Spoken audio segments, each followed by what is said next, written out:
നമസ്കാരം. നമ്മുടെ കുന്നംകുളത്ത് നരിമടക്കുന്ന്, കല്ലായിക്കുന്ന് എന്നൊക്കെ പറയുന്ന ഒരു കുന്നുണ്ട്. അതിൻ്റെ മുകളിലാണ് ഇപ്പോൾ ഞാനുള്ളത് കേട്ടോ.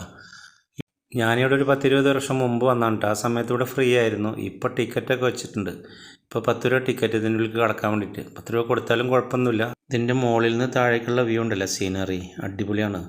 പിന്നെ കുട്ടികൾക്കുള്ള പാർക്കൊക്കെ ഉണ്ട്. അപ്പോൾ ഒന്ന് പോന്നോളൂ. Okay guys. ടിക്കറ്റ് കൗണ്ടർ എവിടെയെന്ന് കാണിക്കാനായി ഏരോ മാർക്കിട്ട ഒരു പച്ച ബോർഡ് ഇവിടെ സ്ഥാപിച്ചിട്ടുണ്ട്. ഞാൻ നേരെ ടിക്കറ്റ് കൗണ്ടറിലേക്ക് നടന്നു. ടിക്കറ്റ് എടുക്കാൻ ഒരാൾ നിൽപ്പുണ്ടായിരുന്നു. അയാളുടെ പിറകിൽ മെല്ലെ നിന്ന് ഒരു ടിക്കറ്റ് ഞാനും എടുത്തു. ഈ കാണുന്നതാണ് മടയിലേക്കുള്ള പ്രധാന കവാടം. കലശമല ഇക്കോ ടൂറിസം വില്ലേജ് എന്നാണ് ഇപ്പോൾ ഇതിൻ്റെ പേര്. ഈ കവാടം കടന്ന് നേരെ കുറച്ച് നടന്നാൽ കുറച്ച് കാഴ്ചകൾ കാണാനുണ്ട്. നല്ല ഉറപ്പുള്ള ചെമ്മൺ പാത.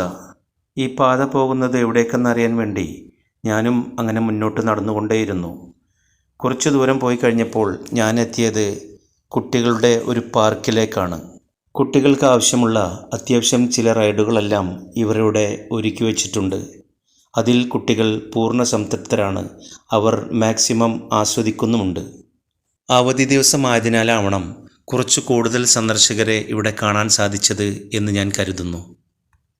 കുട്ടികളുമായി വന്ന് ഒരു സായാഹ്നം ചിലവഴിക്കാൻ പറ്റിയ നല്ലൊരു സ്ഥലമായിട്ടാണ് ഇത് കണ്ടപ്പോൾ എനിക്ക് തോന്നിയത്. പാർക്കിൻ്റെ എതിർദിശയിൽ കാണുന്ന ഈ ഇരുമ്പ് ഗോവണിയിൽ നിന്നും 2 കുട്ടികൾ ഇറങ്ങി വരുന്നു.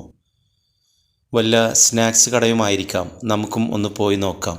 വളരെ വിശാലമായൊരു ഹാളും അതിൻ്റെ ഒരു സൈഡിലായിട്ടിരുന്ന് സ്നാക്സ് കഴിക്കുന്ന ഒരു കുടുംബവും.